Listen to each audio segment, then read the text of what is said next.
Hello बच्चों, स्वागत है आपका अपने YouTube channel Shri Shyam coaching classes में। कल हमने 10th क्लास का chapter first real number finish कर लिया था।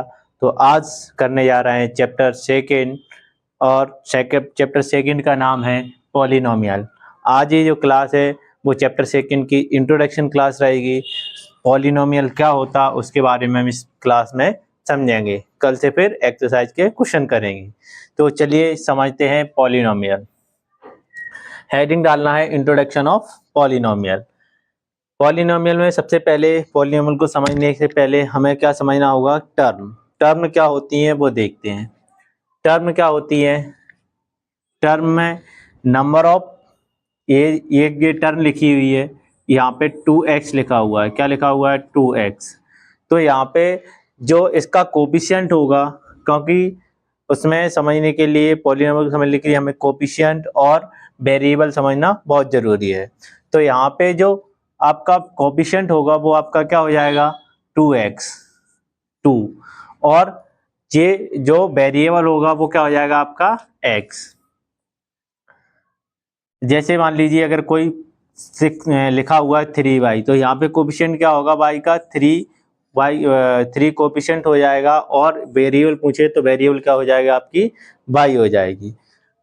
अब देखते हैं types of polynomial on the basis of term. Term के आधार पर पॉलिनोमियल कितने प्रकार के होते हैं? तो टर्म के आधार पर पॉलिनोमियल 3 टाइप के होते हैं, मोनोमियल, बाइनोमियल, ट्राइनोमियल। जिसमें एक टर्म होती है उसे बोलते हैं मोनोमियल। जिसमें 2 टर्म होती हैं, एक टर्म 2। जिसमें 2 टर्म होती हैं उसे बोलते हैं बाइनोमियल। जिसमें 3 टर्म होती हैं उसे क्या बोलते हैं? ट्राइनोमियल। और जब 3 से ज़्यादा टर्म हो जाती हैं तो उसको हम बोल देते हैं पॉलिनोमियल। हालांकि इन सबको भी पॉलिनोमियल ही बोलते हैं, लेकिन इनके अलग अलग नाम हैं। नेक्स्ट, आई होप आपको इतना समझ में आ गया होगा।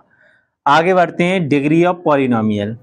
अपन ने क्या सीख लिया? टर्म सीख ली और टाइप ऑफ पॉलिनोमियल सीख लिए। अब देखते हैं कि डिग्री ऑफ पॉलिनोमियल क्या होती है। डिग्री ऑफ पॉलिनोमियल होती है, डिग्री क्या होती है? Highest power of variable. कोई भी वेरिएबल लिखा हुआ है उसकी हाईएस्ट पावर को क्या बोलते हैं? डिग्री बोलते हैं। एग्जांपल देखते हैं। जैसे ये वेरिएबल क्या है? x। यहाँ पे वेरिएबल क्या है? x। तो जिसके ऊपर कोई पावर नहीं होती इसको 1 मानते हैं, तो इसकी जो डिग्री होगी वो क्या हो जाएगी? आपकी 1 हो जाएगी। जैसे यहाँ पे वेरिएबल लिखा हुआ है, यहाँ पे कितनी टर्म है? 3 टर्म है, और x की पावर 4, 3x की पावर 3, 4। तो इसमें अगर डिग्री पूछे तो क्या पूछेगा? हाईएस्ट पावर x की क्या है? 4 है। तो यहाँ पे जो डिग्री होगी वो क्या हो जाएगी? आपकी 4 हो जाएगी। अगर यहाँ पे मान लीजिए और कोई टर्म लिखी होती है, जैसे लिखा होता है x की पावर 5 प्लस x की पावर 7 प्लस x की पावर 2। अगर इसमें पूछता है कि इसमें डिग्री क्या है इसकी, तो डिग्री इसकी हो जाती है आपकी 7। डिग्री का मतलब क्या होता है? Highest power of variable. Variable की हाईएस्ट पावर को ही हम डिग्री बोलते हैं। आगे, type of polynomial on the basis of degree. अभी अपन ने देखा था कि टर्म के आधार पर वेरिएबल के पॉलिनोमियल कितने टाइप के होते हैं। टर्म के आधार पर पॉलिनोमियल 3 टाइप के होते हैं। कौन से? मोनोमियल, बाइनोमियल और ट्राइनोमियल। अब देखते हैं कि डिग्री के आधार पर पॉलिनोमियल कितने टाइप के होते हैं। सबसे पहला होता है लीनियर। लीनियर पॉलिनोमियल क्या होता है? जिस वेरिएबल की डिग्री 1 होती है उसे बोलते हैं लीनियर पॉलिनोमियल। जैसे यहाँ पे क्या डिग्री है? 1 है।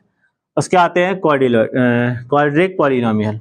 क्वाड्रिक पॉलिनोमियल उसे बोलते हैं जब डिग्री क्या हो? 2 हो। जब डिग्री क्या हो? 2 हो तो हम क्या बोलेंगे उसको? Quadric polynomial. उसके बाद आते हैं क्यूबिक पॉलिनोमियल। क्यूबिक पॉलिनोमियल क्या होता है? जब डिग्री हमारी कितनी होगी? 3 होगी, उसे बोलते हैं क्यूबिक पॉलिनोमियल। आई होप आपको यहां तक अच्छे से समझ में आ गया होगा।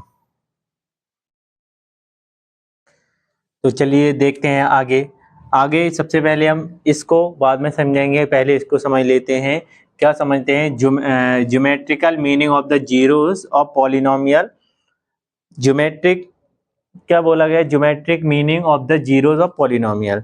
ज्योमेट्रिक से हम पॉलिनोमियल के जीरोज कैसे निकालेंगे, पहले उसको समझते हैं। क्या बोला गया? Find the number of zeros of P x. P x के क्या बताना है? जीरोस बताना है। तो इस टाइप के कैसे क्वेश्चन अपन करेंगे वो देखिए। क्या बताना है, जीरो। कोई भी x की वैल्यू जीरो कब होगी, जीरो यहाँ पे होता है, सबसे पहले ध्यान रखना जीरो कहाँ पे होगा, यहाँ पे। जब पूछा जाएगा कि या इसमें नंबर ऑफ जीरोस पूछे जाते हैं, नंबर ऑफ जीरोस, आपको डायग्राम बना के दे दिया जाएगा, ऐसे कुछ डायग्राम बना होगा और बोला गया होगा कि इसके जीरोस बताइए। तो जीरोस कैसे पूछोगे, बताना है आपको, जहां जितनी बार ये क्या करेगी, इस लाइन को टच करेगी, उतने क्या होंगे, इसके जीरो होंगे। आप देख सकते हो कि कितने बार टच कर रही है, 3 बार, तो इसके जीरोस कितने हो जाएंगे, आपके 3 हो जाएंगे।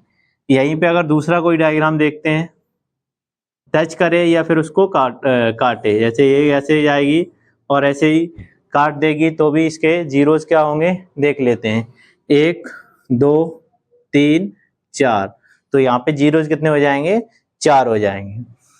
और दूसरा कोई डायग्राम मान लीजिए ऐसे लिखा हो, ऐसे कही हो बहुत सारे बार, और पूछ दे इसमें नंबर ऑफ जीरोस कितने हैं px के, तो नंबर ऑफ जीरोस कितने हैं देख लेते हैं, 1 2 3 4 5 6 7 8, जितनी बार ये x एक्सिस को कट करेगी उतने इसके जीरो हो जाएंगे, तो इसके जीरोस कितने होंगे, आपके 8 हो जाएंगे। आई होप आपको ये ज्योमेट्रिकल मीन ऑफ जीरो समझ में आ गया होगा। आ गया है तो बढ़ते हैं आज के लास्ट कॉन्सेप्ट पे, relation between zeros and coefficient of polynomial. सबसे पहले पॉलिनोमियल से पहले आपको देखना होगा कि quadratic equation of polynomial, quadratic equation of polynomial की जो फॉर्म होती है वो क्या होती है, ax square plus bx plus c। ये आपकी क्वाड्रेटिक इक्वेशन की क्या, क्वाड्रेटिक इक्वेशन ऑफ पॉलिनोमियल की ये फॉर्म होती है। जब कोई इक्वेशन इस फॉर्म में लिखी होगी तो वह कौन सी इक्वेशन होगी, क्वाड्रेटिक पॉलिनोमियल। रिलेशन देखते हैं, सम ऑफ इट्स जीरोस, जब जीरोस के क्या निकालना होगा, हमें सम निकालना होगा, तो उसके बीच में रिलेशन क्या होता है, कोएफिशिएंट और जीरोस का रिलेशन क्या होता है, alpha plus beta equal to minus B upon में ए। प्रोडक्ट क्या होता है, product of zero alpha into beta C upon A. अब ए और बी क्या होते हैं, ये एग्जांपल से समझते हैं, एक्स स्क्वायर, ठीक है। सबसे पहले इस एग्जांपल से अपन क्या निकालेंगे, इसके जीरोज निकालेंगे। कैसे निकालेंगे, देखो क्या करना है, जब भी क्वाड्रेटिक इक्वेशन दे रखी होगी हमें क्या करना है, मिडिल टर्म को स्प्लिट करना है। तो मिडिल टर्म इस तरीके से स्प्लिट करना है कि आपका मल्टीप्लाई करने पर कितना आ जाए, 10 आ जाए, और जोड़ने पर आपका 7 आ जाए। तो ये क्या हो जाएगी, x square plus 5x plus 2x plus का 10। अगर 5 और 2 का मल्टीप्लाई करेंगे तो 10 हो जाएगा, और 5 और 2 को जोड़ेंगे तो 7 हो जाएगा।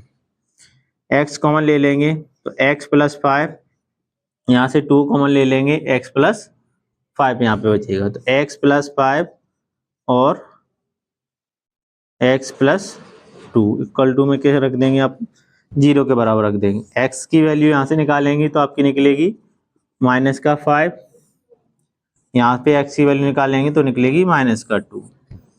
तो ये जो पहली वैल्यू होगी वो आपकी होगी अल्फा माइनस का 5, और बीटा आपकी जो होगी वो क्या होगी, आपकी बीटा होगी आपकी माइनस का 2। अब a और b क्या होते हैं, a और b होते हैं इसके कोएफिशिएंट। यहाँ पे आप देख सकते हो, यहाँ पे a एक्स स्क्वायर का जो कोएफिशिएंट होगा वो किसका काम करेगा, a का। b x का जो कोएफिशिएंट होगा वो क्या होगा, आपका b का काम करेगा, और जो कांस्टेंट टर्म होगी वो c का काम करेगी। तो इसके a और b क्या हो जाएंगे आपके, पहले का a कितना होगा 1, b कितना होगा आपका 7, और c कितना हो जाएगा आपका 10 हो जाएगा। अब जब ये वैल्यू आप इसमें पुट करेंगे तो ये आपस में इसका रिलेशन आ जाएगा। दोनों ही कैसे आते हैं, चाहे उसके जीरोस और कोएफिशिएंट का, जब जीरोस का सम करेंगे और कोएफिशिएंट को आपस में डिवाइड देंगे तो वो दोनों हमेशा कैसे आते हैं, बराबर आते हैं। आई होप आपको ये इंट्रोडक्शन क्लास अच्छी लगी होगी। अगर अच्छी लगी है तो कमेंट बॉक्स में जरूर बताएं, और वीडियो को लाइक भी कर दें, और अपने दोस्तों को शेयर भी कर दें, क्योंकि इस संकल्प सीरीज से जितने ज़्यादा बच्चे जुड़ेंगे उतने ही मुझे मोटिवेशन मिलेगा और मैं आपके लिए और बेहतर से बेहतर इस क्लास को कर सकूँगा। Thank you.